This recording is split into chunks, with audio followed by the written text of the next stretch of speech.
In crafting the social compact, we had three main goals: to protect our community from the dangers of COVID-19, to create an academic atmosphere that is conducive to learning, and to create a social space that respects students' needs for connection and belonging. As members of a community, we have social expectations of one another that have existed informally for all of Wake Forest's existence.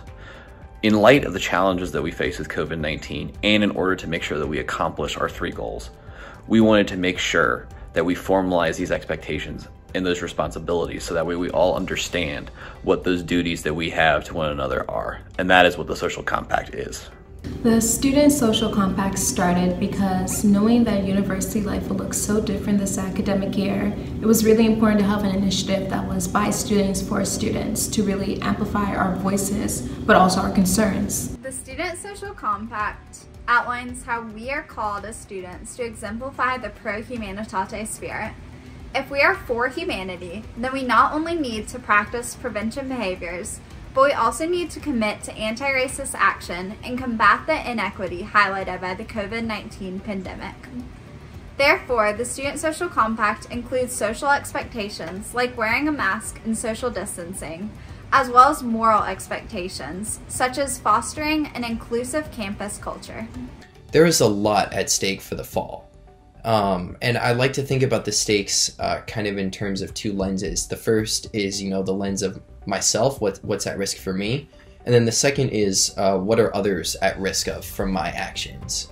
So, just thinking about it from a purely individual perspective, I mean, one of the primary risks is that if enough students get sick with the coronavirus or we run out of quarantine beds after a certain threshold, we'll all be sent home. The semester will go entirely online, the dorms will pack up, we'll all be sent home, and I don't think anybody wants that outcome.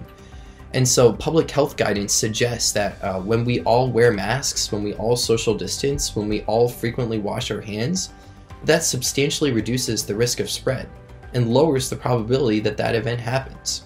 Knowing that Wake Forest is located in a larger community, it's important that we follow the precautions so what we do on campus never gets outside the community to hurt unassuming others, because that's the last thing we would want this year. Think about the faculty members, think about the janitorial staff, think about the pit workers.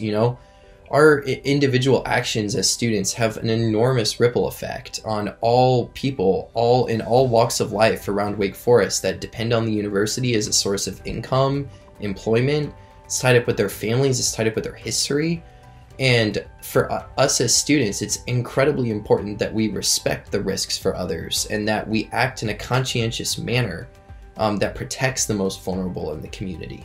I'm excited about seeing my friends when I return to campus in the fall, knowing that I'll be surrounded by the supportive and close-knit Wake Forest community.